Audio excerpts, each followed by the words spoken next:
मुंबई की संगति जो समण संघ की हुई, उसके अंदर 4 बसें भरकर सारे सारे संगी लगातार पूरे मुंबई में घूम रहे थे और जहाँ भी वो जाते थे लोग उनको पहचान जाते थे कि ये कोई बहुत बड़ा समूह है, कोई बहुत बड़ा ग्रुप है, कोई बहुत बड़ा संघ है। क्योंकि 200 लोग जब आपस में एक दूसरे घूम रहे थे, मिल रहे थे, तो लोगों को पता चल जाता था।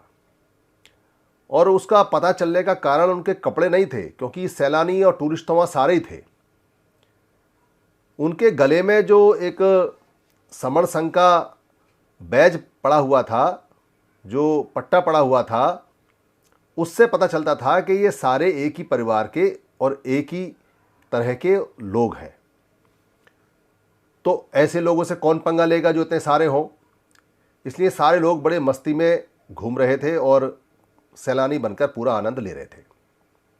थोड़े से लोग थे, ज़्यादा नहीं होते 200, पर इकट्ठे हो तो 200 भी बहुत होते हैं।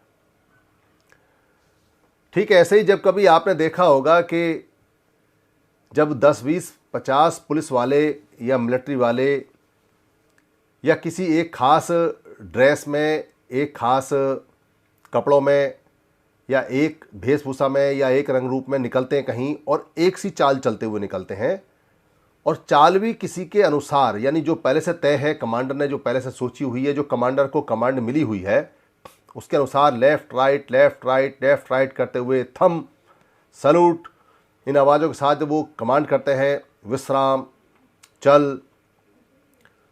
तो शरीर के अंदर एक अजीब सी हलचल होती है और ये पता चलता है कि ये सामूहिक ताकत है और ये सब लोग एक साथ हैं। जिनके फेवर में वो ताकत होती है उनको ताकत महसूस होती है उस चाल से, ढाल से, और जिनके विरुद्ध में होती है उनकी हालत पतली हो जाती है, उनके हौसले गिर जाते हैं सिर्फ चाल से।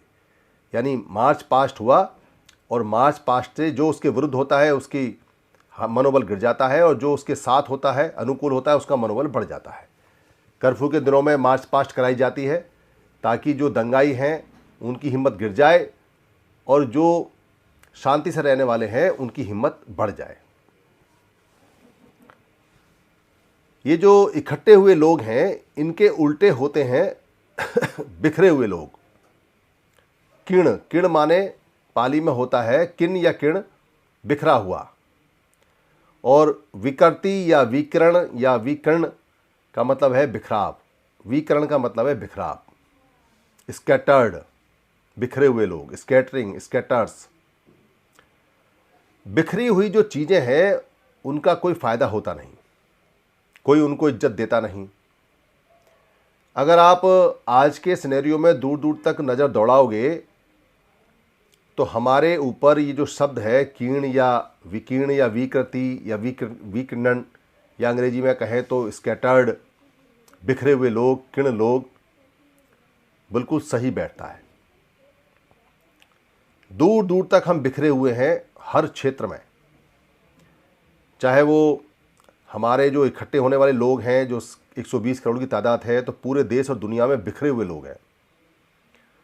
उनका खान पीन, रहन सहन, कल्चर बिखरी हुई है, उनकी भाषा बिखरी हुई है, उनके उत्सव, उनके कार्यक्रम बिखरे हुए हैं, उनका कार्य, उनका व्यापार, हर चीज़ उनकी बिखरी हुई है, स्कैटर्ड है, फैली हुई है, बर्बाद है। क्योंकि जो बिखरी हुई चीज़ होती है उसका कोई फ़ायदा नहीं। खेत में अनाज पैदा हो और वो खेत के अंदर बिखर जाए, फिर वो किसी काम का नहीं होता, बेकार हो जाता है। वैसे ही बिखरे हुए लोग किसी काम के नहीं होते, कोई उनसे नहीं डरता। पर सामूहिक लोग एक साथ इकट्ठे हो जाएं और एक चाल से चलें, एक ढाल से चलें, एक तरह का कपड़ा पहने, एक तरह की वेशभूषा पहने, तो उन लोगों से दहशत हो जाती है मन में, या उनसे मनोबल बढ़ जाता है। ये जो नियम है ये नियम आप प्रकृति से उठाओ, क्योंकि जो समण संघ ने सारे नियम लिए हैं प्रकृति से लिए हैं, प्रकृति से लिए हैं, नेचर से लिए हैं। पक्षी एक लाइन बनाकर आकाश में उड़ते हैं, अलग अलग भी उड़ सकते हैं, स्कैटर्ड भी, पर वो उड़ते अलग अलग हो तो भी एक लाइन में आ जाते हैं। कौन समझाता है उनको कि आकाश में, खुला आकाश है तो फिर लाइन बना के चलने का फ़ायदा क्या। पर वो लाइन बना के चलते हैं।